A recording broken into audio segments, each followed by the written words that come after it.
반갑습니다. 우리 옆사람과 인사 나누시죠. 옆사람을 자신을 사랑함과 같이 사랑하는 마음으로 축복합니다. 해보세요. 감사합니다. 네, 함께 기도하겠습니다. 하나님 아버지, 잠자는 아들들에게 생명을 깨워주시니 감사합니다. 감춰있던 하늘의 비밀을 계시하여 평안을 주시니 감사합니다.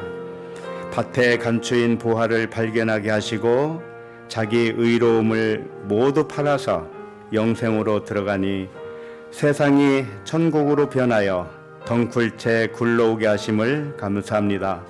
그동안 로마서를 열어주신 아버지 하나님 감사합니다.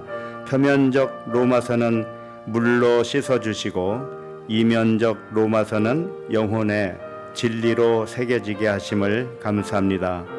오늘부터 살펴보는 사도행전도 글자를 물로 씻어 깨끗하게 하시고 문자는 불로 태워서 티끌이 되게 하여 주옵소서. 하늘로 올라가는 연기와 같이 영과 진리의 예배로 경배하게 하옵소서. 그리스도 이름으로 기도합니다. 아멘.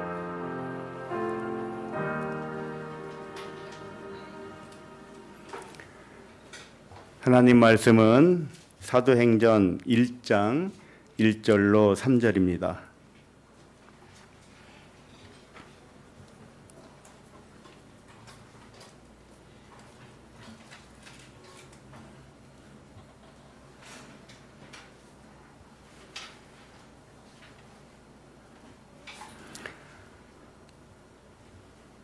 사도행전 1장 1절로 3절까지 함께 읽겠습니다.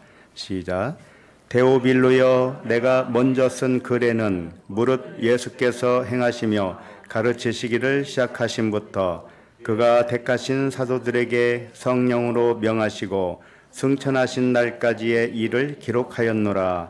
그가 고난받으신 후에 또한 그들에게 확실한 많은 증거로 친히 살아계심을 나타내사 40일 동안 그들에게 보이시며 하나님 나라의 일을 말씀하시니라. 아멘. 사도행전 첫 번째 시간, 제목은 일곱 언약의 시작입니다.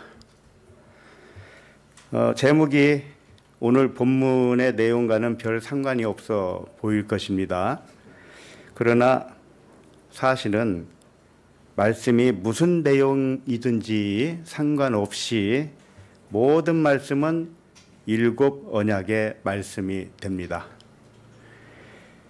왜냐하면 모든 말씀은 하나님의 언약이고 그 언약을 일곱 단계로 설명하기 때문에 일곱 언약이라고 하는 것입니다.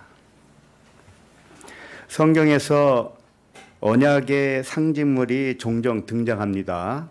예를 들면 무지개. 무지개는 구름 속에 갇혀 있어서 보이지 않는다고 그랬는데 이 구름과 무지개, 구름은 이 보이는 이 세상을 말하는 것입니다. 그리고 이 세상 안에 감춰진 비밀이 무지개 언약이라는 뜻입니다. 그래서 무지개 자체가 무슨 몇 가지의 색깔이든가요? 일곱 색깔 무지개잖아요. 일곱 색깔 무지개는 일곱 날의 언약이라는 뜻입니다. 또 하나의 언약의 상징은 우물입니다. 우물 또는 샘물. 이 우물의 뜻이 뭔가 하면은 일곱 개의 우물이라는 뜻이에요. 어떻게 우물 하나를 놓고 일곱 개의 우물이라고 하는지 잘 모르겠죠.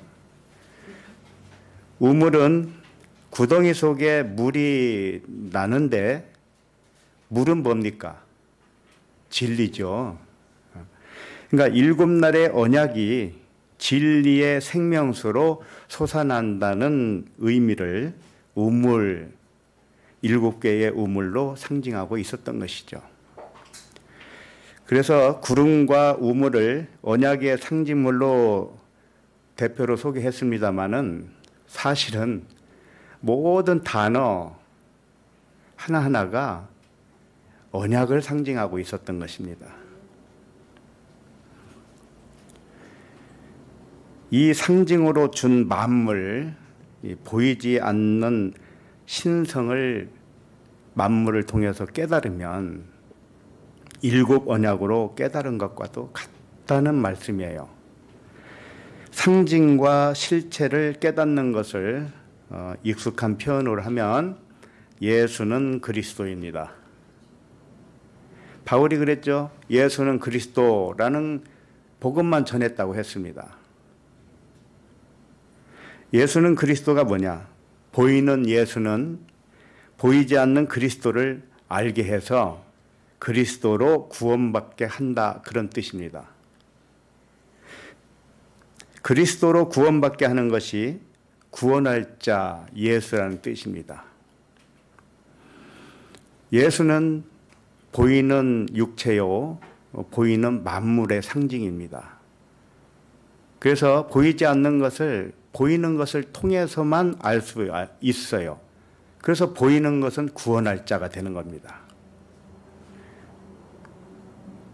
보이는 만물은 신성으로 구원할 자, 육체는 영으로 구원할 자, 이렇게 되는 것이죠. 그러므로 육체에 몸이 없으면 영으로 구원받을 기회가 없습니다. 우리가 왜 어렵게 신성인데 우리가 원래 영이잖아요. 영이 이렇게 고난스러운 이 세상에 육체를 입고 굳이 왔어야 했을까요? 그렇게 하지 않았다면 영이 무언지를 증명할 길이 없어요. 반드시 몸이 있어야 영을 알 수가 있기 때문에 몸으로 왔던 겁니다. 빛이 무언지를 가르쳐 주려면 어둠이 있어야 되기 때문에 이 세상이 어둠으로 지어놓고 이 세상 안으로 온 겁니다. 몸이 이렇게 살아 움직이게 하잖아요. 몸이 이렇게 살아 움직이는데 몸 자신이 스스로 움직일 수는 없어요. 누가 움직일까요?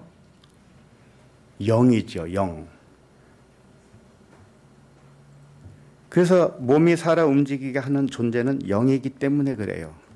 우리가 호흡하고 심장이 뛰고 하는 것들은 육이 스스로 하는 게 아니고 영이 하는 겁니다. 그걸 통해서 영이 있다는 것을 증명이 되는 것이죠. 몸에서 만약에 영이 빠져나가면 몸은 곧 움직이지 못하지요. 이것을 보고 영이 존재함이 증거를 받는 것입니다. 자, 지금 언약에 대하여 말씀 중입니다. 언약은 반드시 이루어지는 약속이잖아요. 영이 몸에서 빠져나가면 언약의 완성이 되는 것입니다. 죽음이 언약의 완성이에요. 누구나 육체에서 영이 빠져나가는 것을 보고 하나님의 약속은 틀림없이 지켜지는구나, 이걸 알 수 있죠. 이 순간에도 많은 사람들이 육체에서 영이 떠나가고 있습니다. 그걸 보면서 육체는 한시적인 것을 알아요. 영원한 것은 영이라는 것을 알 수가 있지요. 그러나 이렇게 이 보이는 세상에서 육체로 살지 않고서는 그것을 알 길이 없는 거죠. 언약은 반드시 사람이 죽는다는 것을 보여주는데 목적이 있는 것은 아니에요. 다만 사람이 죽는 것을, 육체에서 영이 분리되는 것을 통해서 우리 육신의 생각에서 벗어나야 영생이다라는 것을 가르쳐주고 있습니다. 육체가 죽고 영이 빠져나가는 것은 모형이에요. 우리에게 시청각 교재로 보여주는 거란 말이에요. 지금도 많은 사람들이 병원에서 돌아가시고 계시죠. 이걸 보고 무엇을 배우라고 하는 거냐. 우리 육체의식, 이것은 수고하고 무거운 짐이에요. 육체 의식에서 벗어나라는 겁니다. 그러면 진리가 너희를 자유케 하리라. 이것을 말씀하고 계시는 거예요. 그래서 이 세상 모든 것은 우리에게 비밀을 가르쳐주는 모형과 그림자입니다. 그런데 육신의 생각을 반드시 영의 생각으로 변화시켜 준다는 것이 하나님의 7 언약입니다. 언약이 하나님의 맹세한 거죠. 언약을 맹세까지 했어요. 언약하시고 맹세까지 해서 그만큼 틀림없다는 거죠. 그런데 반드시 이루어지는 언약이지만 7단계로 보여주겠다라는 겁니다. 한 번에 되지 않는다는 것을 의미하고 있는 거죠. 한국말에도 있죠. 10번 찍어서 안 넘어가는 나무 없다. 그러니까 7번 찍어서 완성하겠다는 겁니다. 세상은 이 7 언약의 모형과 그림자다. 예를 들면 일주일이 며칠입니까? 일주일이 7날이죠. 이 7일이 지나면 한 주가 지나가는 것이죠. 그러면 7날이 한 주씩 4주가 지나면은 몇 달이 됩니까? 한 달이 되죠. 예. 그리고 1년, 한 달이 12번 지나면 1년이 됩니다. 그러나 일주, 이 7일로 인생을 마감하지 않지요. 딱 7일만 살고 이제 끝났어 이렇게 하지 않지요. 이번 주 지나면 또 7일이 시작되고 또 7일이 지나면 또 한 주 7일이 시작되죠. 이게 수없이 반복되지요. 이와 같이 성경 말씀도 7날의 언약이 한 번에 끝나지 않고 계속 반복적으로 보여졌다라는 것입니다. 이미 창세기나 누가복음을 강해에서 7 언약의 순서로 살펴본 바가 있습니다. 혹시 들어보셨나요? 이미 증명이 되었지만은요, 모든 말씀은 첫째 날부터 7째 날 언약의 순서로 기록했다는 것입니다. 창세기에서 요한계시록까지 어김없이 7날의 순서로 기록하고 있었다는 거예요.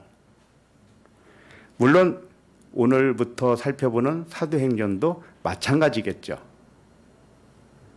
첫째 날부터 둘째 날, 셋째 날, 넷째 날, 다섯째 날, 여섯째 날, 7째 날까지 한 바퀴 돌면 다시 첫째 날부터 또 한 바퀴 도는 거예요. 이렇게 수없이 반복해서 계시록까지 가는 겁니다. 이와 같이 우리 인생도 마찬가지입니다. 저녁이 되고 아침이 되어서 낮 시간을 지나서 저녁이 또 되죠. 그럼 하루가 지난 거죠. 저녁부터 왜 시작할까요? 저녁은 어둠을 의미하고 죽음을 의미합니다. 육신의 생각이 죽어서 아침을 맞는다 이런 뜻입니다. 아셨죠? 육신의 의로움, 나의 의로움. 하나님이 그러잖아요. 사람의 의로움이 하나님의 의로움을 뭐라고 그래요? 자기 의로움을 주장하기 위해서 하나님의 의로움을 헌신짝같이 여긴다는 거죠. 쉽게 말하면. 근데 그것을 하루하루 죽여요. 그래서 저녁이 먼저예요. 저녁을 먼저 맞이해서 죽어야 영으로 다시 살아나는 겁니다. 아침으로 살아나는 거예요. 근데 이 하루가 지난 것이 7번 돌아가면 그게 이제 7날의 언약이 끝난 거죠. 그러나 7날의 언약이 한 번 7날 지났다고 해서 완성이 되든가요? 안 됩니다. 수없이 반복을 합니다. 한 주도 반복되고요. 한 달도 반복되죠. 한 해도 반복이 되면서 점점 앞으로 나아갑니다. 이렇게 앞으로 이끄는 수레가 있고 수레바퀴가 있죠. 수레는 이 세상이라면 수레바퀴는 성령의 바퀴입니다. 하나님의 영이 성령입니다. 이 하나님은 회전하는 그림자가 있다고 하셨습니까? 예. 지금 회전하는 그림자가 없다 이렇게 왜 표현했느냐 하면은 하나님 자신을 우리를 이끌어가는 이 회전하는 수레바퀴와 같다는 것을 알려주는 겁니다. 수레바퀴 돌아가요. 계속 돌아가죠. 돌아가면 수레는 이동하죠. 그런데 이 수레는 회전하는 그림자가 없대요. 그러니까 보이지 않는다 이런 뜻이에요. 전기 코드를 꼽고 전기를 사용하면 전기가 보입니까? 안 보이죠. 절대 전기는 눈에 안 보이지만 존재하지요. 그러니까 불도 켤 수가 있고 각종 전열 기구를 다 사용할 수가 있습니다. 그와 같이 보이지 않는 하나님의 영이 우리를 이끌어 갑니다. 그게 성령의 수레바퀴예요. 분명히 이게 회전하고 있단 말이에요. 7 언약으로 계속 회전하고 있어요. 그러므로 보이는 것을 존재하게 하고 움직이게 하는 그분은 하나님이시죠. 이 세상도 알고 보니까 하나님이, 우리 대한민국도 하나님이 인도하고 나의 몸도 하나님이 수레바퀴로 운행을 하셨던 것이죠.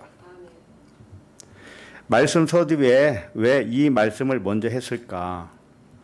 사도행전 말씀을 7 언약의 순서로 살펴보겠다는 의미로 이렇게 말씀을 드렸습니다. 말씀을 1장 1절부터 차례대로 살펴보겠지만 어디에서 어디까지가 첫째 날이고 둘째 날은 어디까지고 셋째 날은 어디까지고 이것을 매번 할 거예요. 그러면 이 말씀이 매번 반복되는 7날의 언약으로 쓰였다는 증거를 보게 될 것입니다. 어렵지만 이렇게 하는 이유는 모든 말씀의 저자는 전능하신 하나님일 수밖에 없음을 증명하는 데 있어요. 만약에 인간의 능력으로 말씀을 기록했다면요, 항상 동일한 언약의 순서로 기록할 수 있었겠습니까? 절대 못합니다. 인간은 그렇게 못해요. 하나님이 쓰셨기 때문에 창세기 첫 장 첫 절부터 계시록 끝까지 7 언약으로 돌아갔어요. 계속적으로. 이렇게 사람이 할 수가 있겠냐고요.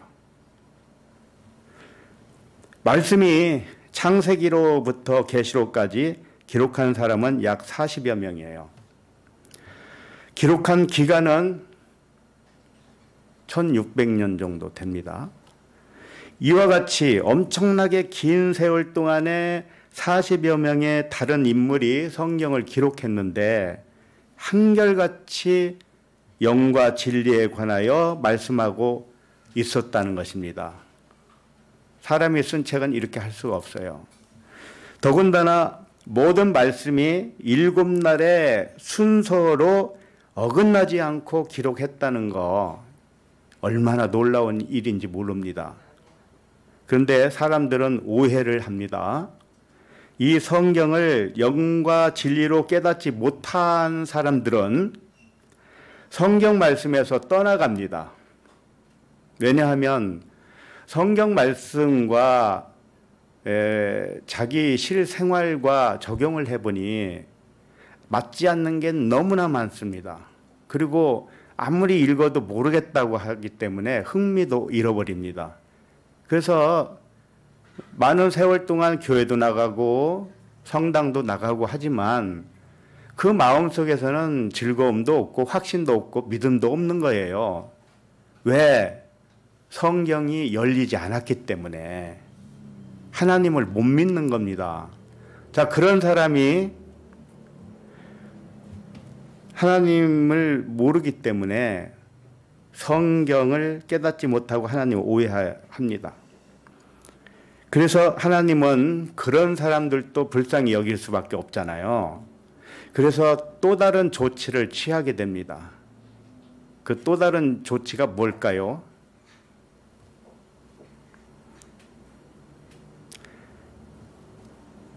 그것은 다른 책들을 만들어내는 거였어요. 하나님은 이 성경을 1600년 동안 기록을 하셨지만 세상에 나와 있는 다른 책들도 누구의 손에서 나왔느냐? 하나님의 손에서 나온 거예요. 그 중에 깨달은 자들을 세웁니다. 하나님이. 그래서 성경 이외의 책을 만듭니다. 하나님이 쓰시는 겁니다. 근데 성경은 언제나 캐논이에요. 변함이 없는 진리의 기둥이에요. 우리 이 학교로 말하면 교과서 같은 거예요. 성경은 언제든지 교과서예요. 세월이 지나도 똑같습니다. 그러나 참고서가 세상에 많이 나오잖아요. 그 교과서의 의미를 알려주는 데에 참고하라고 참고서가 나옵니다. 그와 같은 참고서 역할을, 그것을 사람을 통해서 또 글을 써서 세상에 책을 펴내는 거예요. 이게 다 하나님의 조치입니다. 다른 책은 성경에 대하여 보조적인 수단으로 준 것이죠. 성경과 다른 책의 관계를 예를 들어서 비유하면 양념 소갈비 맛있죠. 소갈비를 더욱 맛나게 하기 위해서 무엇을 첨가합니까? 양념이죠. 양념. 그런데 소고기가 중요합니까? 양념이 중요합니까? 고기는 양념이 없어도 구우면 먹을 수 있습니다. 그러나 양념은 고기가 없으면 먹을 수 없지요. 먹어도 맛이 없지요. 이와 같이 성경 말씀은 깨닫기 어려운 말씀이기는 사실입니다만 세상의 어떤 책보다 으뜸입니다. 이것을 한시도 잃어버리면 방황하게 됩니다. 다른 책들은 아무리 영성이 뛰어난 사람이 쓴 책이라 해도 어느 정도 도움을 줄 수는 있습니다. 그러나 성경을 대신할 수는 없습니다. 이걸 확실히 하시기 바랍니다. 인쇄 기술이 발달하면서 하나님이 가끔씩 역사적인 인물들을 세웠습니다. 우리가 잘 아는 칼빈, 웨슬레, 루터 같은 사람도 있고요. 노자, 맹자, 공자, 순자, 장자, 석가모니 이런 사람들도 하나님이 세운 자들이에요. 그 외에도 현대로 올수록 그 저자 이름은 생각이 안 나지만 여러 명이니까요. 시크릿이라고 하는 그런 영상문들이 유튜브에 많이 떠돌아다녀요. 시크릿이 뭐예요? 비밀이죠. 예, 하늘의 비밀을 이 사람은 이렇게 전하고 저 사람은 저렇게 전해서 코끼리 한 마리를 놓고 이 사람은 꼬리, 이 사람은 뒷다리, 저 사람은 앞다리 이런 식으로 해서 성경을 보조적으로 깨닫게 하기 위한 조치로 하나님이 하셨던 것입니다. 이런 책들은 시대마다 있어요. 이런 책들은 딱딱한 성경보다 듣기 쉽고 이해하기 쉬운 그런 책이 됩니다.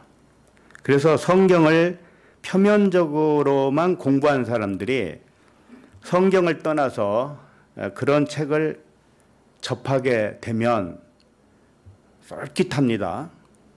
그것도 하나님의 방법이에요. 왜? 하나님을 떠나지 않게 해야 되니까. 어떻게 해서든지 열어줘야 되니까. 다시 말해서 대학교를 들어갔는데 대학교 수준이 너무 높아요. 그래서 가르치는 학문을 공부하다가 실증이 났어요. 깨닫지 못하니까. 그 빙빙 돕니다, 주위에. 그러다가 중학교 교과서를 딱 보게 된 거예요. 그것도 참고서를. 중학생이 보는 참고서를 딱 보고 읽어보니까 얼마나 쉬워요. 머릿속에 쏙쏙 들어오죠.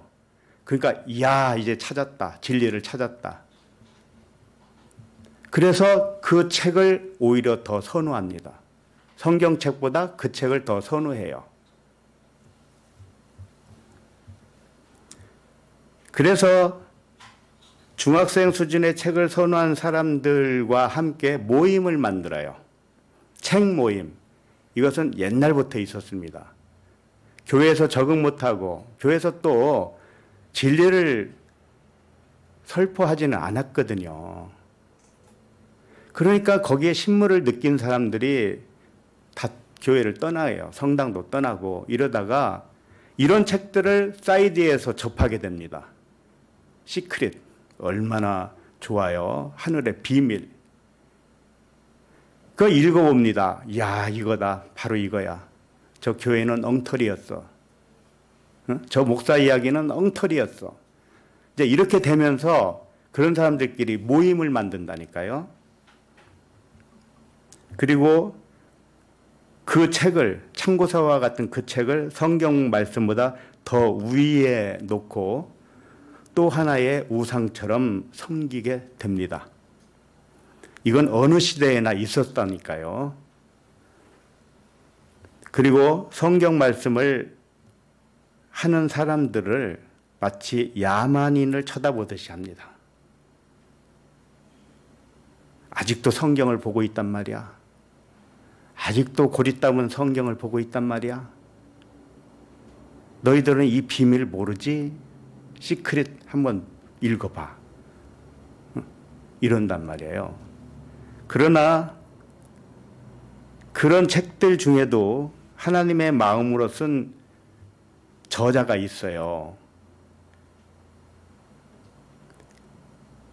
있는데 아무리 중학생 수준의 쉽게 쓴 성경, 그런 책이라 할지라도요, 잘 읽어보시면 그건 역시 비유라는 걸 알아요. 모든 책은 비유예요.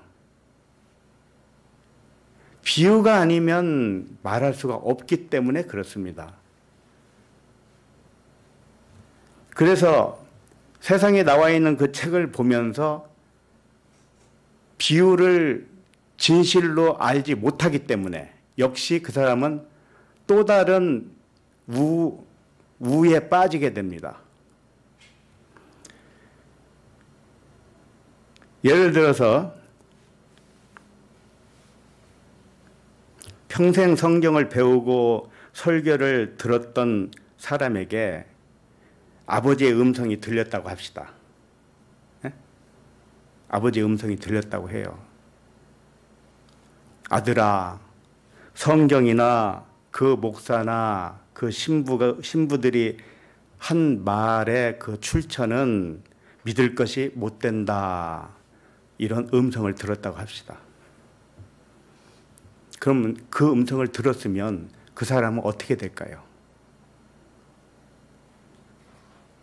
성경도 믿을 수 없는 출처라는 거예요. 그 목사의 설교도 믿을 수 있는 출처가 못 된다고. 그 신부의 설교도 그렇고 지금 자기 내면에서 아버지가 그런 음성을 주었습니다. 그럼 이거 틀림없지요. 그럼 이 사람은 이제 그때부터 어떤 생각을 할 것이며 다른 사람에게 어떻게 전하겠습니까?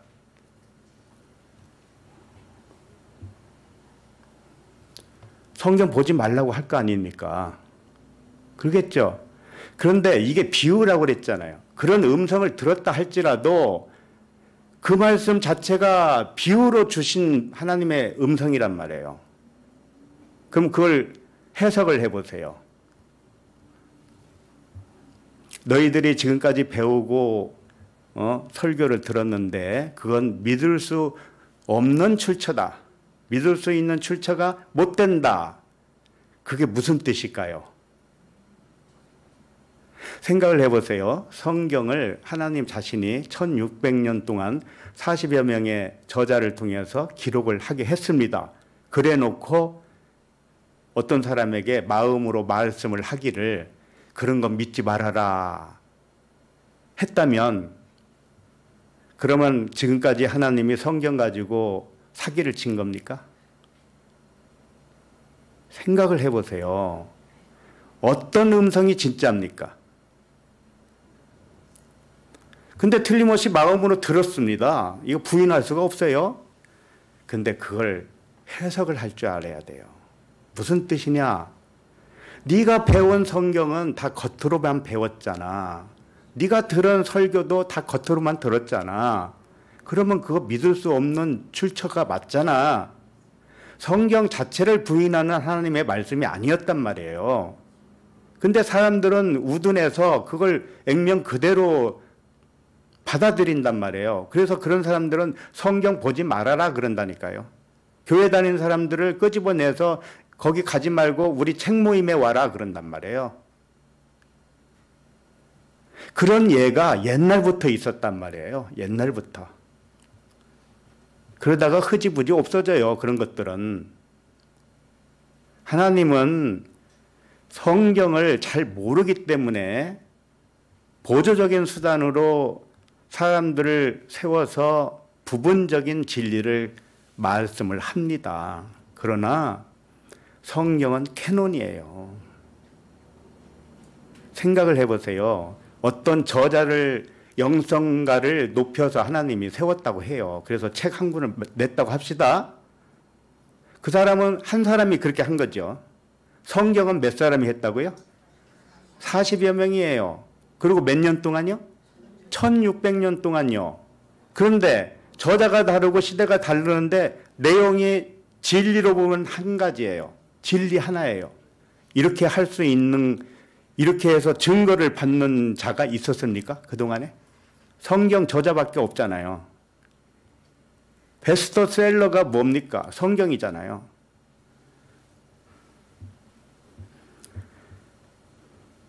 서두에서도 말씀드렸지만 성경을 깨닫지 못하고 가르치면 그 교훈의 출처는 믿을 것이 못 되는 거예요. 그 말씀을 한 겁니다. 하나님이.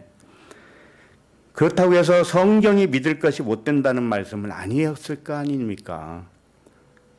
성경을 깨닫지 못하는 자에게는 성경이 믿을 것이 못 된다라는 뜻이에요. 깨닫는 사람에게만 진짜 하나님의 말씀이 되는 것입니다. 그래서 하나님이 세운 영성가가 쓴 책들이 옛날부터 있었습니다. 이 인쇄술이 발달하면서부터 하나님이 그런 자들을 이렇게 세웠어요. 그 중에 그리스도라는 제목의 책도 있고요. 뭐 아까도 얘기했지만 시크릿 뭐 이런 거 있는데 그 사람들이 하나님이 준 마음으로 썼을 거 아닙니까? 그런 사람은 뭐라고 하는지 알아요? 이 책을 성경을 대신하지 마세요. 꼭 이렇게 말씀을 해요. 성경을 업신여기지 마세요. 이렇게 한단 말이에요.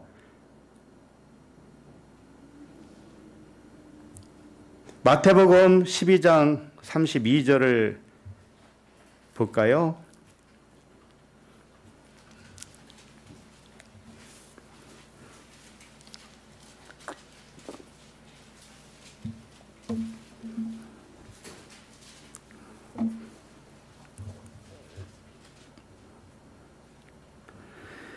마태복음 12장 32절 시작. 또 누구든지 말로 인자를 거역하면 사하심을 얻되 누구든지 말로 성령을 거역하면 이 세상과 오는 세상에서도 사하심을 얻지 못하리라. 자, 이 말씀의 핵심은 성경을 율법으로는 거역을 해야 사하심을 얻는다는 말씀입니다. 그러니까 믿을 수 있는 출처로 보면 안 돼요. 이 성경 글자는. 그게 그 얘기예요. 그 대신 성경 말씀을 성령으로 깨달은 깨끗한 진리로 받아들이게 되면, 깨닫게 되면 사하심을 얻는다는 뜻이에요.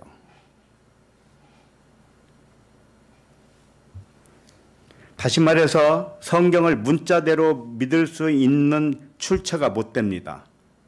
그러나 영과 진리의 말씀으로 깨닫게 되어야 믿을 수 있는 출처가 되는 것입니다. 그래서 영성가의 책 중에서는 자기가 책을 썼음에도 불구하고 결코 성경을 대신하지 말라고 했던 것이고요. 결코 성경을 무시하지 말라고 경고를 했던 거예요. 그런데 그런 말은 귓전에 두고 성경을 읽지 말라니 그게 무슨 말입니까? 그런 사람이 제대로 열린 사람이 맞습니까?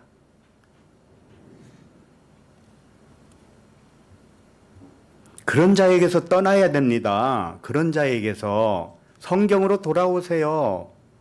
참고서를 가지고 교과서를 대신하지 말란 말이죠. 그 많은 시간 동안 그 많은 성경을 많은 사람을 통해서 기록해 놓고 하나님이 이제 와서 야 성경 그거 믿을 거 못 돼. 읽지 마. 내가 다른 책을 만들 테니까 그거 가지고 살아라. 이렇게 할까요? 이건 상식적으로 생각해도요. 안 맞는 말씀이라고요. 그런데 사람은 잘 속습니다. 내가 왜 이런 말을 할까요 지금? 여기 있다 떠난 사람들이 있어요. 그 책 모임에. 정신 차리라고요.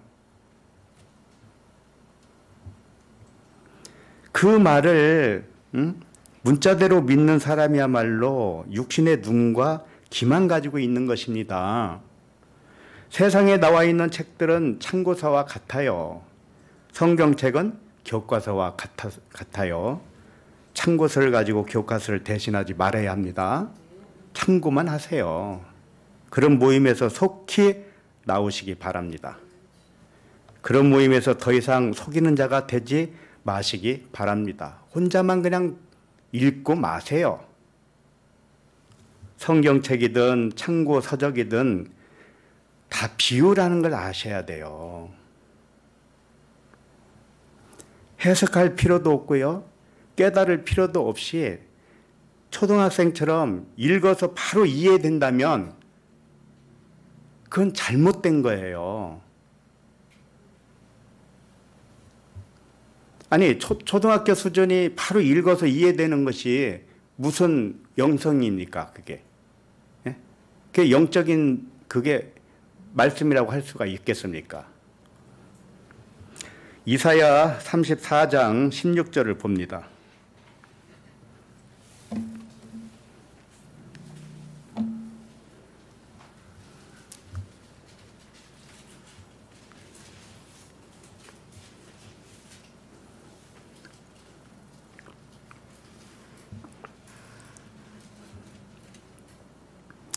이사야 34장 16절 시작. 너희는 여호와의 책에서 찾아 읽어보라. 이것들 가운데서 빠진 것이 하나도 없고 죄짝이 없는 것이 없으리니 이는 여호와의 입이 이를 명령하셨고 그의 영이 이것들을 모으셨습니다. 여호와의 책, 다시 말해서 성경책을 읽어봐라. 그러면 알 것이다. 무엇을 알게 되는 것이냐? 빠진 것이 하나도 없다는 것을 알 것이다. 이게 빠진 것이 뭘까요? 빠진 것이 없다는 뜻은 언약이 아닌 것은 하나도 없다 이런 뜻입니다. 전부 언약이라는 뜻이에요. 그 다음에 죄짝이 없는 것이 없으리라 그랬죠? 이게 무슨 뜻일까요? 죄짝이 이시아의 짝이에요. 이시아는 여자죠. 여자는 언약을 의미합니다. 아시죠? 하갈과 사라와 같이 여자를 언약으로 상징을 했잖아요. 그러니까는 이시아 그 아내의 짝이 누굽니까? 이시죠. 남편이죠. 그리스도죠. 그러니까 짝은 뭐냐? 언약은 진리고 진리의 짝은 영입니다. 그래서 진리의 짝은 영이니까 모든 말씀은 두 짝이라는 거예요. 모든 말씀은 영과 진리라는 겁니다. 근데 이게 다 언약이라는 거예요. 언약이 아니면 영과 진리가 될 수 없어요. 다시 말하면 예수와 그리스도입니다. 예수의 짝이 그리스도예요. 그리스도의 짝이 예수예요. 보이는 것과 보이지 않는 겁니다. 육체와 영입니다. 이게 다 짝입니다. 그런데 하나님의 말씀은 모두 그 짝으로 말씀하셨다는 겁니다. 사람은 그렇게 할 수 없어요. 죽었다 깨나도 못합니다.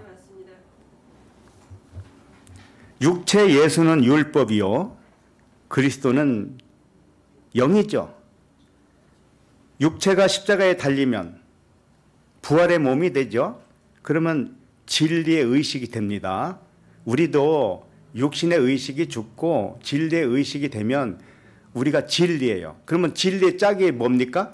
영이잖아요. 영. 그래서 영과 진리로 예배할지니라 그랬던 겁니다.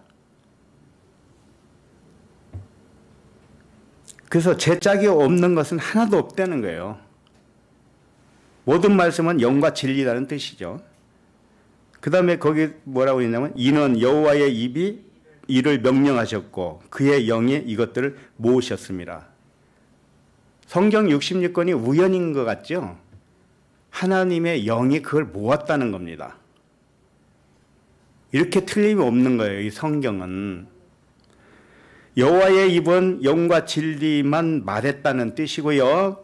1600년 동안 40여 명으로 기록한 이 성경책을 여호와의 영이 모았다.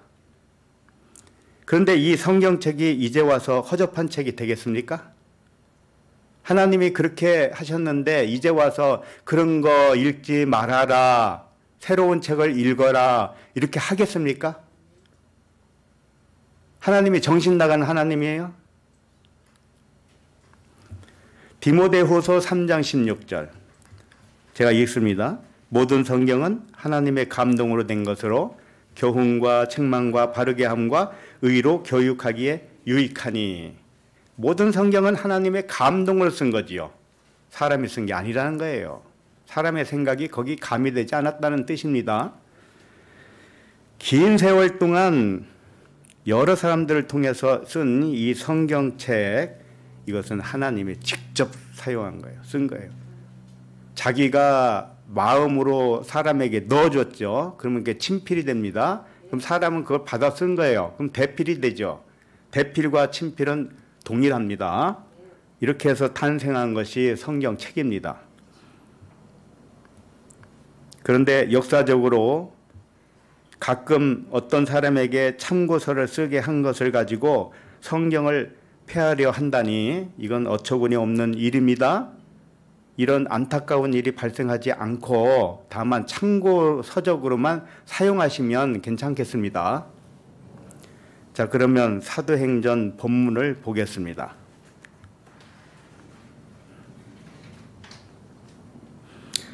이 오늘 본문은 1절에서 3절까지죠. 그런데 첫 번째 언약 7날 중에서 첫 번째 날부터 7째 날까지를 한번 분류를 일단 해보겠습니다.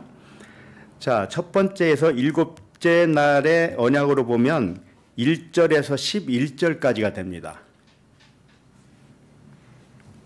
참고로 성경 원문에는 몇 장 몇 절 표기가 없다는 거 아시죠? 성경은 원래 몇 장 몇 절이 없어요. 그렇지만 후기 사람들이 이 성경을 쓰는 데에 용이하게 하기 위해서 장절을 붙인 겁니다.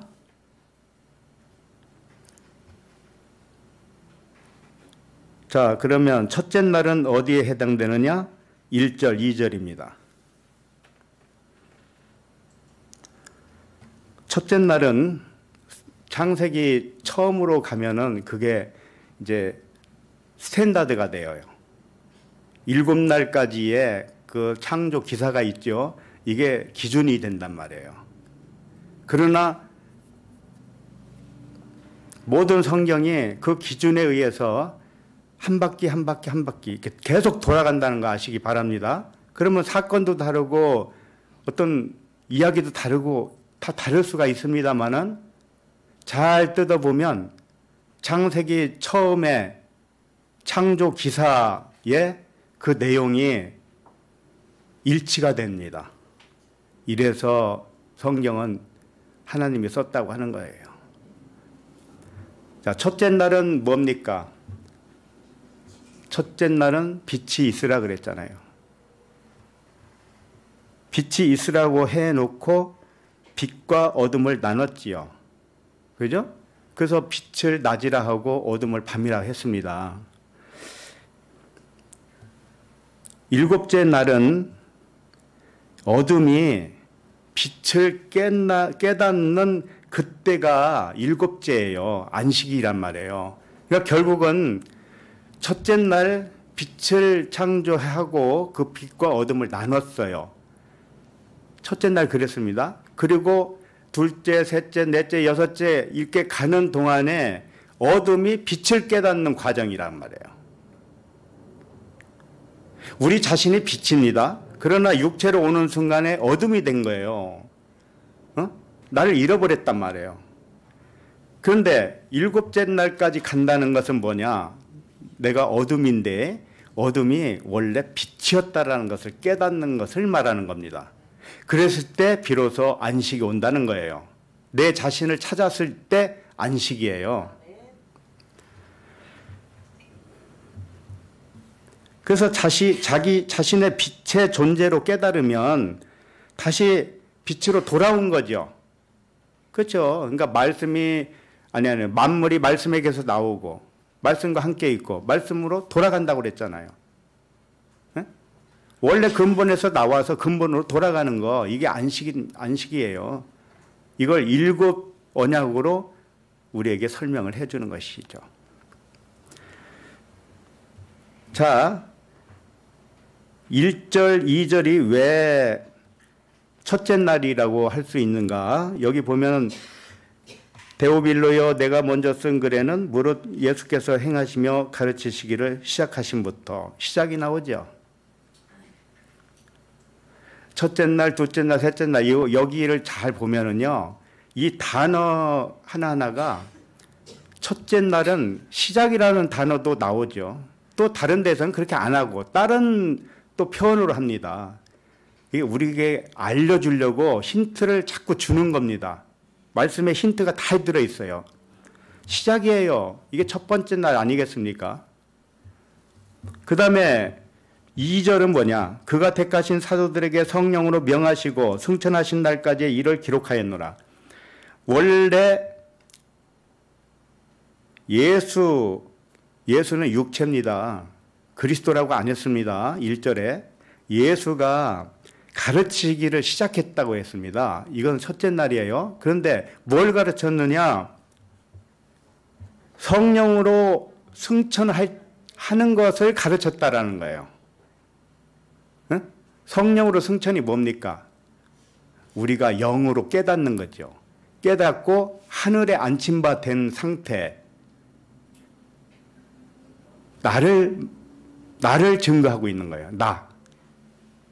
내가 원래 어둠이었는데 어둠으로 와서 빛을 깨달아요. 이게 승천입니다. 알았죠? 그래서 이게 첫째 날입니다.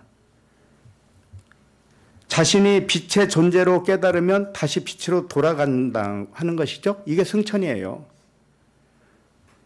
그러니까 이 기간 동안 감춰진 일을 이제 둘째 날부터 또 설명을 합니다. 둘째 날이 3절입니다. 3절을 어디까지가 둘째 날이라고 볼 수 있냐면은 그가 고난 받으신 후에 그랬죠? 요 부분까지만 이게 둘째 날입니다. 장절이 원래 없었다고 그랬죠? 예, 그러니까 장절을 딱딱 맞아 떨어지지 않을 경우가 많이 있습니다. 왜 고난받는 게 둘째 날일까요? 죽는 거지요. 물세례. 그러니까 애굽에서 홍해를 건널 때가 둘째 날입니다. 둘째 날. 둘째 날은 분리되어서 죽은 상태를 보여준 거예요. 분리되어 있는 상태, 어둠이 빛을 깨닫지 못하고 이렇게 분리되어 있어요. 자기가 빛인지 모르고 어둠으로 살고 있는 상태. 그러니까 이것만 보시기에 좋다고 하지를 않은 겁니다. 성경 보시면 알겠지만 둘째 날은 보시기에 좋았다는 말이 없어요. 네? 창세기 1장 7절에 보면 하나님이 궁창을 만드사 궁창 아래의 물과 궁창 위의 물로 나누게 하시니 그대로 되니라. 이게 둘째 날입니다. 궁창은 육체의 시장을 말하는 거예요. 육체의 의식이 육체의 시장이에요. 성소와 지성소를 나누고 있죠. 육체로 나와 하나님을 분리한 상태가 둘째 날이에요. 이것만 보시기에 좋다고 하지 않았다는 거예요. 그렇다고 해서 나쁘다고도 안 했습니다. 왜 그럴까요? 하나님에게는 좋고 나쁜 게 없어요. 근데 왜 좋다는 말을 여기서 뺐는가 하면 관찰만 하고 있다라는 것을 의미하고 있는 거예요. 좋고 나쁜 것을 떠나서 관찰을 하고 있어요. 하나님은 항상 그것을 보고 있단 말이에요. 우리가 어둠으로 살 때도 하나님은 항상 보고 있었어요. 빛을 깨닫지 못하고 살았어도 항상 하나님은 함께 있었어요. 근데 언약이기 때문에 반드시 셋째 날로 가게 되어 있습니다. 그래서 보시기에 좋다고 또 하시려고 셋째 날을 허용하시는 겁니다. 그래서 예수님이 고난받았다. 이것은 둘째 날, 이것을 의미하고요. 셋째 날은 3절 그 다음 또한 그들에게 확실한 많은 증거로 친히 살아 계심을 나타내사, 여기에요. 많은 증거로 친히 살아 계심을 나타냈다고 했죠. 그러면 내가 살아난 이야기를 하고 있는 거예요. 내가 많은 증거를 얻어서 영적으로 살아났단 말이에요. 내가 빛이구나 라는 것을 많은 증거를 통해서 믿게 되었습니다. 이게 살아남이에요. 셋째 날은 홍해를 건너서 광야로 나왔겠죠. 광야로 나와서 그 마라의 쓴물, 무리바 마라의 쓴물을 단물로 바꾼 사건이 있습니다. 그때가 셋째 날이에요. 그때 살아난 거죠. 근데 광야에 나와서 살아났죠. 그래서 셋째 날은 광야의 시작이기도 한 겁니다. 그래서 3절 계속 읽으면 40일 동안 그들에게 보이시며 하나님 나라의 일을 말씀하시니라 그랬죠. 여기서 40일 나오죠. 이게 넷째 날이란 말이에요.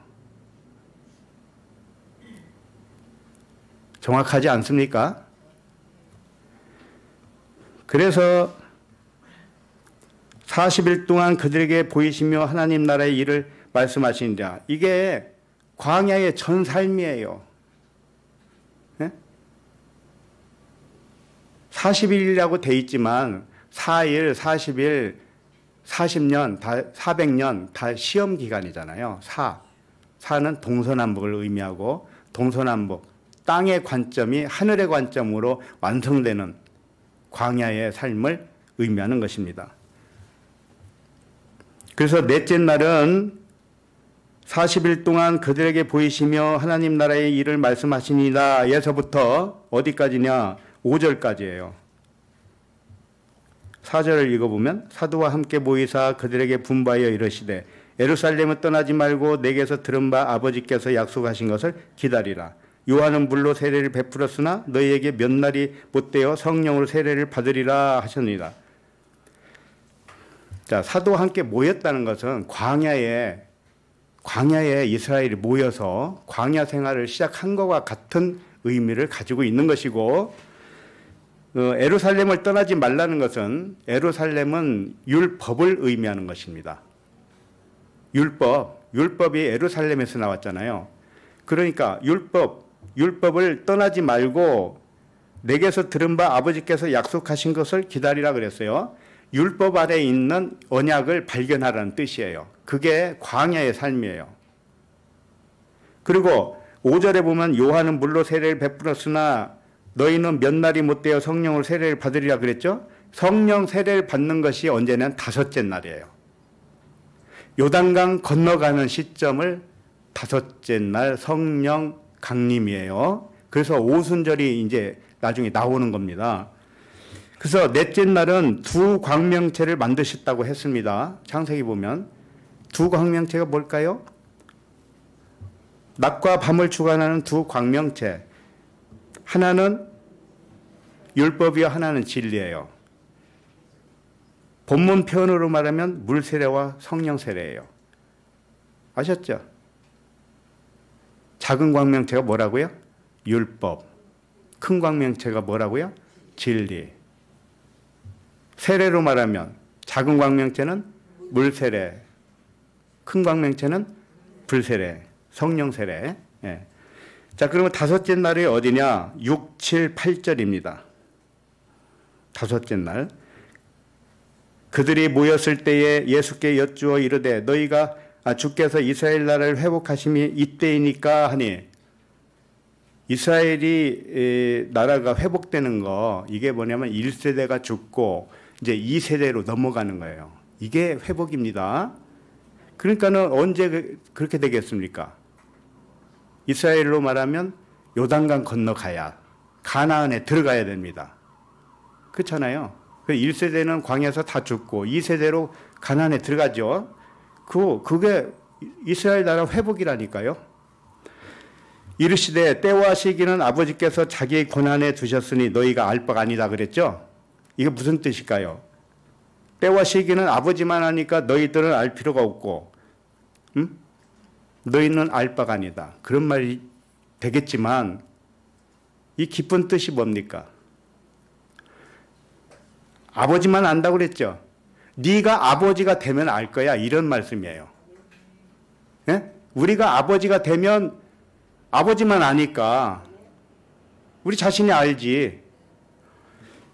그때가 언제냐? 8절. 오직 성령이 너희에게 임하시면 너희가 권능을 받고 예루살렘과 온 유대와 사마리아와 땅끝까지 이르러 내 증인이 되리라. 자, 다섯째 날은요, 무엇을 창조했느냐 하면 공중의 새와 바다의 짐승을 창조했습니다. 이게 다섯째 날이에요. 다섯째 날은 육신의 1세대는 죽고 2세대 성령으로만 산다는 거예요. 예? 바다의 짐승은 우리 육신의 생각을 바닷속으로 들어간 거죠. 예? 분대 귀신이 어디로 도망가든가요? 바다로 빠지잖아요. 돼지로 들어갔다가. 그러면은 공중의 새가 되는 거예요, 우리가. 예? 천국을 나는 자가 되는 거죠. 그렇게 해서 요단강을 건너가는 겁니다. 이게 다섯째 날 이렇게 이루어지는 거예요. 그래서 이게 다섯째 날에 해당되는 말씀이에요. 그 다음에 6절에 이스라엘 나라의 회복, 8절은 오직 성령이 너에게 임하시면, 이게 다섯째 날 성령 세례를 의미하는 것입니다. 성경은 이와 같이 정확합니다. 자, 그 다음에 여섯째 날은 9절, 10절이에요. 9절 보면 이 말씀을 마치시고 그들이 보는데 올려져 가시니 구름이 그를 가리워 보이지 않게 하더라. 올라가실 때에 제자들이 자세히 하늘을 쳐다보고 있는데 흰옷 입은 두 사람이 그들 곁에 서서, 자, 여섯째 날 창조가 뭐였었죠? 창세기에서. 여섯째 날은요, 땅의 짐승을 창조했고 사람을 창조했습니다. 근데 사람을 창조하되 남자와 여자를 창조했다고 그랬죠. 이게 남자와 여자가 아니고 남자인 여자를 창조했다, 이런 뜻입니다. 남자는 영이요, 육은 여자입니다. 그게 우리들 얘기 아닌가요? 나 한 사람 이야기입니다. 네. 그렇게 창조한 날입니다. 그러나 이것을 인자라고 하는 것이에요. 인자. 인은 뭐예요? 사람이죠. 사람이면서 자, 아들. 아들은 하나님의 아들밖에 없잖아요. 그러니까 사람, 육체이면서 하나님의 아들 영 그리스도라는 뜻입니다. 이게 인자예요. 그러니까 둘이죠. 네? 육체와 영이잖아요. 둘이잖아요. 항상. 그래서 오늘 여섯째 날 보면은 흰옷 입은 두 사람이 그 곁에 서 있다고 그랬죠. 10절 끝에 흰옷 입은 두 사람, 이게 바로 인자를 의미하는 거예요. 나 한 사람을 의미하는 거란 말이에요. 그럼 여섯째 날 맞잖아요. 이렇게 정확하다고요. 사람이면서 하나님의 아들 그리스도로 자신을 깨닫는 날, 이게 여섯째 날이고요. 인자에게 모든 생물을 다스리게 했습니다. 아담에게 모든 생물을 다스리는 권세를 줬다고요. 그게 여섯째 날이에요. 그래서 먹거리는 또 있습니다. 이 아담 인자가 먹어야 할 먹거리는 뭐라고 했냐면 열매를 맺는 나무를 먹으라고 그랬습니다. 이게 뭡니까? 생명나무 있죠. 나무는 말씀이고요. 나무는 생명나무밖에 없습니다. 그런데 그것을 이 말씀을 율법으로 보면 선악나무가 되죠. 선악나무로 보는 것은 착각입니다. 비몽사몽을 이렇게 보고 환상을 본 것과도 같은 것입니다. 그래서 10절에 흰옷 입은 두 사람이 그들 곁에 섰다는 뜻은 인자로 표현했던 것이고 몸과 영이 하나의 흰옷 입은 것과 같은 것이에요. 몸도 부활의 몸이 몸도 부활의 몸이잖아요. 우리가 영이 깨어나면 그래서 흰옷 입었다고 한 겁니다. 그 다음에 영은 생명으로서 다스리는, 육을 다스리는 그런 부활체죠. 이것을 6일째, 여섯째 날 이렇게 표현했던 겁니다. 자, 그 다음에 일곱째 날은 몇 절이 될까요? 11절까지라고 했습니다, 오늘. 그러니까 11절이죠. 11절 같이 한번 읽어봐요. 시작. 이르되 갈릴리 사람들아 어찌하여 서서 하늘을 쳐다보느냐. 너희 가운데서 하늘로 올려지신 이 예수는 하늘로 가심을 본 그대로 오시리라 하였느니라. 자, 예수는 밖에서 부활의 승천을 보여줬습니다. 이제 그와 같이 나에게 이루어지면 이게 안식이라는 뜻이에요. 일곱째 날은 하던 일을 마치고 안식하는 때죠. 하던 일을 멈춰야 됩니다. 이건 일을 하지 말라는 뜻이 아니고 일이 안식으로 변한다는 뜻이에요. 무슨 일을 하든지 그게 다 안식입니다. 네. 그래서 11절 하늘로 가심을 본 그대로 오시리라. 밖에서 보여준 그 사건처럼 네 안에 그렇게 이루어질 것이야. 이제 이런 말씀이란 말이에요. 나 자신을 그리스도로 찾아져서 안식하는 때, 이게 일곱째 날. 그래서 이와 같이 말씀은 일곱 날 순서로 언약이 이루어져 가는 하나님의 일입니다. 오늘은 사도행전 첫 번째 일곱째 날까지 이 성령의 바퀴를 한 바퀴 돌려봤습니다. 이제 한 바퀴 돌아간 거예요.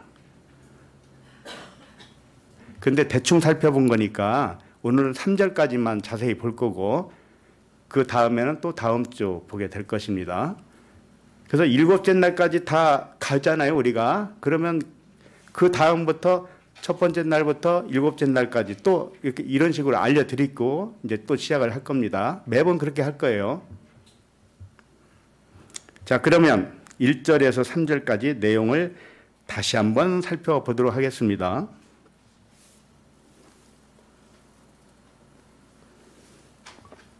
1절을 읽어봅니다. 시작. 데오빌루여, 내가 먼저 쓴 글에는 무릇 예수께서 행하시며 가르치시기를 시작하심부터. 이 사도행전의 기록자는 누가라는 것은 다 아시고 계시죠.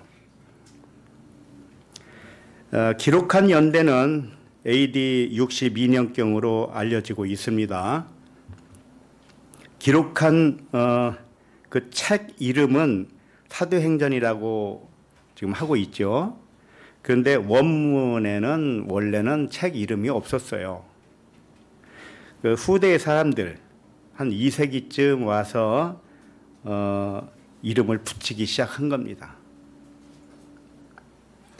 사도들의 행전 또는 사도행전 또는 사도들 이런 식으로 이름은 갖가지로 변하면서 이렇게 온 거죠. 근데 그건 중요한 건 아니죠.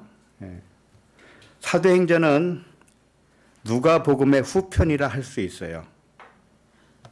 누가가 누가복음을 기록했는데 누가복음을 첫 번째 쓴 글이라고 하는 것입니다. 누가가 첫 번째 글과 두 번째 글을 쓴 목적이 있을 것이죠. 첫 번째는 예수의 가르침, 두 번째 글은 성령으로 사는 것이 무엇인가 이걸 가르쳤던 겁니다. 그러니까 누가가 첫 번째 쓴 글이 누가복음이죠. 이것은 예수의 가르침이라는 뜻이고, 이 성령, 사도행전은 뭐냐? 성령의 삶이 뭔지를 가르치겠다 이겁니다. 아시겠죠? 다시 말해서 사도행전은 사도행전이라기보다는 성령행전이라고 해야 더 맞습니다. 사도의 행적은 곧 성령의 행적이라는 뜻이기도 하지요. 사도행전의 주요 인물은요, 베드로, 요한, 야고보, 또 누구 있을까요? 그 유명한 바울, 이런 사람들이 주역인데 그 중에 요한과 야고보의 활약상은 많이 안 보여요. 잠깐 지나갑니다. 그나마 베드로가 여러 번 등장을 합니다. 그런데 주로 등장한 인물이 사도 바울이에요. 대부분 사도 바울의 행적이 많습니다. 자, 그러면 사도들은 몇 명입니까? 12명이잖아요. 그런데 몇 사람 이외에는 활약상이 나오지 않잖아요. 그렇다면 사도행전이라고 이름 붙이기가 좀 그렇죠. 12명 중에서 몇 명밖에 안 나오니까. 이렇게 하신 이유가 있어요. 이 전하고자 하는 핵심은 복음이지 사람들의 이름을 걸고 활약하는 그런 기록을 남기기 위한 의도는 아니었다라는 겁니다. 사도행전은 역사적인 역사책이 아니에요. 복음이란 말이에요. 복음. 그래서 1절을 다시 한번 읽겠습니다. 1절 시작. 데오빌로요, 내가 먼저 쓴 글에는 무릇 예수께서 행하시며 가르치시기를 시작하신부터. 누가복음과 사도행전의 수신자는 데오빌로라고 되어 있습니다. 누가복음도 역시 데오빌로예요. 데오빌로의 정체가 누군지는 아직까지도 묘연합니다. 신학자들이 데오빌로가 누군가 숱하게 찾으려고 노력을 했지만 그냥 추측뿐이었지 데오빌로는 아예 존재하지도 않는 인물 같아요. 로마의 황제도 아니고 이스라엘의 총독도 아니고 누군지 모릅니다. 그런데 알 수 있지요. 누군지 알 수 있지요. 왜 그럴까요? 이름이 데오빌로였기 때문에 그래요. 데오빌로의 뜻은 뭐냐? 하나님의 친구라는 뜻입니다. 하나님의 친구는 특별한 지위에 있는 자를 의미하지 않습니다. 신의 친구, 하나님의 친구는 사람을 말하는 거예요. 육신의 의식을 말하는 거예요. 친구를 위해서 죽어줘야 된다고 했잖아요. 그러니까 아직 안 죽은 친구죠. 데오빌로는 죽어야 할, 육신으로는 죽어야 할 우리들을 대표로 있는 이름이에요. 나를 말하는 거예요. 내가 데오빌로예요. 육체로는 친구로서 죽으면 그리스도의 사랑으로 존재한다. 데오빌로를 고쳐주는 이야기죠. 다시 말해서 데오빌로의 육신의 의식을 영의 의식으로 변화시키는 목적으로 사도행전을 썼다는 겁니다. 누가복음에서는 데오빌로 각하 이렇게 부르고 있어요. 사도행전에는 그냥 데오빌로라고만 했는데 누가복음에서는 각하라고 그랬어요. 각하, 이게 무슨 뜻이냐면 가장 영예로운 하나님의 친구, 그런 뜻이에요. 우리가 영예로운 하나님의 친구 맞지요? 근데 친구로는 죽어야 돼. 그러면 하나님 자신이 되죠? 예, 우리는 신입니다. 우리의 정체성은 신이라고요.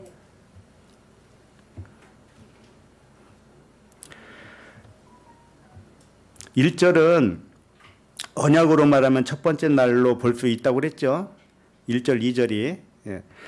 그러니까 먼저 쓴 글은 예수의 행하심과 가르치기를 시작했다 그랬는데, 누가의 첫 번째 글 누가복음은 예수로 행한 것, 가르침을 시작했다 이렇게 표현하고 있는데요. 그렇다고 해서 그 누가복음 속에는 그리스도는 없고 예수만 있느냐, 그런 뜻이 아닙니다. 지금 첫 번째 글과 두 번째 글을 비교해서 설명하는 말씀이죠. 그러니까 누가복음과 사도행전 이 두 책을 큰 틀에서 비교하는 거란 말이에요. 그랬을 때 누가복음은 첫 번째 글로서 예수의 가르침을 말했다면, 두 번째 글 사도행전은 성령의 활약상을 가르쳤다, 이런 의미입니다. 자, 그 다음에 2절을 좀 보도록 하겠습니다. 2절 시작. 그가 택하시는 사도들에게 성령으로 명하시고 승천하신 날까지의 일을 기록하였노라. 1절, 2절이 첫째 날이라고 했습니다. 첫째 날은 빛을 명하시고 곧 빛과 어둠을 나누었습니다. 다시 말해서 예수께서 가르치신 것은 어둠이 빛을 깨닫기 위한 가르침이에요. 어둠이 빛을 깨달으면 성령으로 승천한 것과도 같아요. 이렇게 깨닫고 나면 언약이 완성된 겁니다. 그러나 첫째 날을 온전하게 깨달으면 언약이 완성돼요. 7째까지 갈 필요도 없어요. 그러나 잘 못 깨달으니까 또 다른 방법으로 둘째 날, 셋째 날 이렇게 가는 것이죠. 1절과 2절 말씀은 어둠이 빛을 깨달아 성령으로 하늘에서 살게 된다는 선포입니다. 선포. 이것이 첫 번째 글 누가복음이라는 뜻이고, 사도행전은 성령으로 사는 행전이라는 뜻입니다. 모두 우리에게 대한 증거의 말씀이에요. 모든 말씀이 내 밖에 있으면 그냥 우상이 됩니다. 이 말씀이 다 나에 대한 말씀이 되어야 되어요. 모든 말씀이 나에 대한 증거의 말씀이 되어서 내게 들어오면 그 말씀이 밖에서는 지워진 거예요. 밖에 있는 글은 지워지고 내 마음판에 새겨진 겁니다. 이렇게 되시길 바랍니다. 자, 그러면 3절을 읽겠습니다. 3절 시작.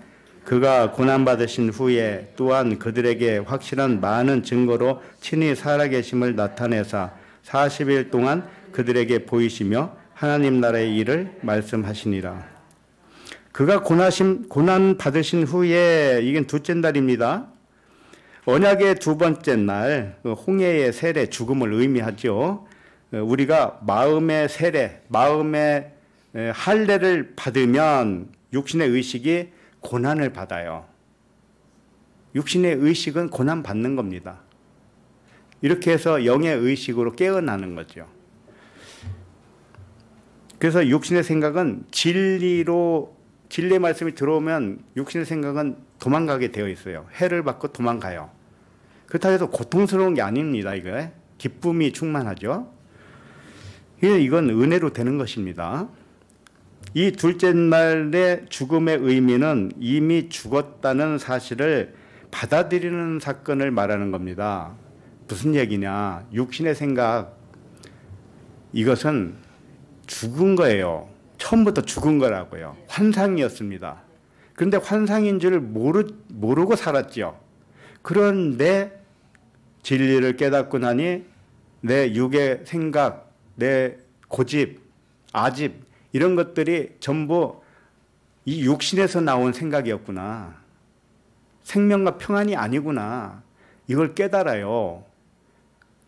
그러니까 죽은 것을 받아들이는 것이 물세례, 할례란 말이에요. 이제 아셨죠? 그러면 우리는 근심, 걱정, 두려움, 시기, 질투 이런 육신의 생각이 올라오거든 날마다 죽으시기 바랍니다. 어떻게 죽으실래요? 나는 이미 죽었다 이렇게 선포하십시오. 육으로는 이미 나는 죽은 거야. 나는 그때 죽었다 이렇게 하세요. 나는 그때 죽었다.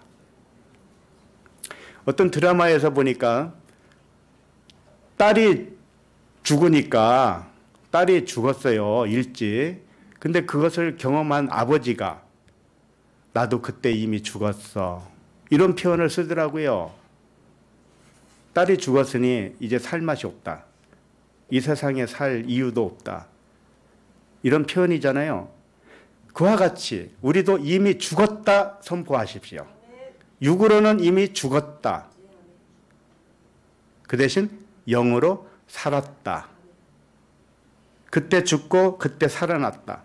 이것을 수천 번 하세요. 하루에도. 이제 내가 사는 것은 내가 아니요. 내 안에 그리스도가 사는 것이다. 그리스도가 나다. 진짜 나다. 육은 죽어야 진짜 나로 살지. 그러니 육은 나는 죽었다. 그리스도로만 산다. 이것을 하루에 수천 번 하라고 말해요. 수천 번.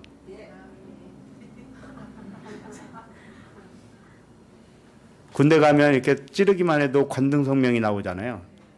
이제 우리들은 이렇게 살짝 대기만 해도 나는 죽었노라, 나는 살았노라. 이렇게 합시다.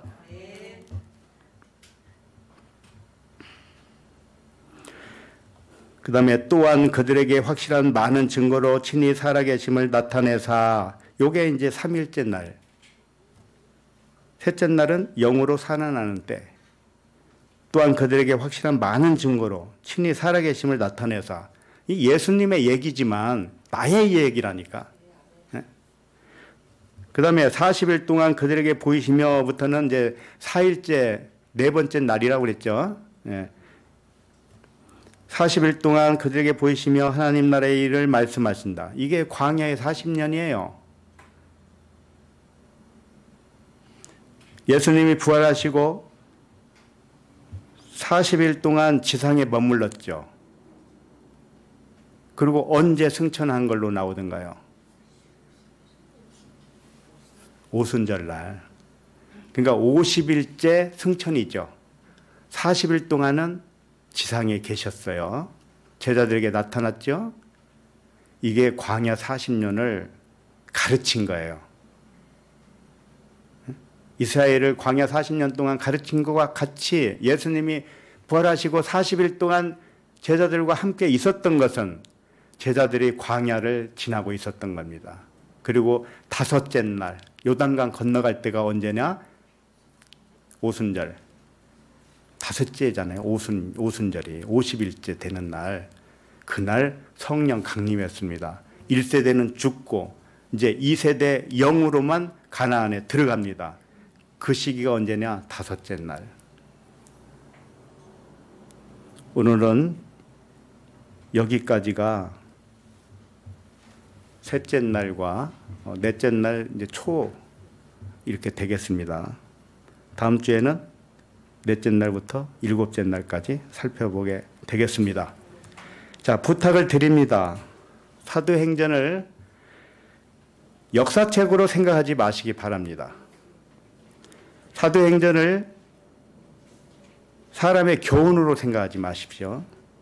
사도행전은 우리 영이 완전히 깨어나서 성령으로 살아가는 모습을 그려주고 있는, 그리고 사도행전을 사람의 교훈이나 이 세상의 가치관으로 바라보지 마시기 바랍니다.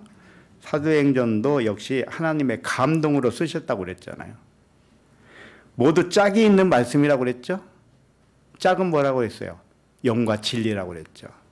이 말씀은 다 영과 진리이고 동시에 일곱 언약의 말씀 순서대로 반복적으로 기록한 말씀이라는 것을 잊지 마십시오. 영과 진리가 짝으로 된 이 영과 진리의 말씀으로 예배하시기 바랍니다. 세상에 나온 어떤 책도 이렇게 정밀한 책은 없습니다. 그래서 세상의 어떤 책도 성경을 대신하지 말라고 한 것이고요. 그래서 사도행전을 알아가는 동안에 로마서와 같이 생명과 평안이 넘치시길 바랍니다. 마음에 기쁨이 충만하시기를 바랍니다. 기도하겠습니다. 하나님 아버지, 우리에게 사도행전을 열어주셔서 하늘의 크고 놀라운 비밀을 말씀하여 주실 것을 감사드립니다. 모든 말씀이 영과 진리로 짝을 이루게 하시고 모든 말씀을 하나님의 감동으로 기록하게 하시고 아버지께서 성령으로 그 모든 책을 모아주신 큰 사랑을 감사드립니다. 하나님의 모든 말씀은 일곱 날의 언약으로서 빠진 것이 하나도 없이 정밀한 기쁨이 충만하게 하심을 감사드립니다.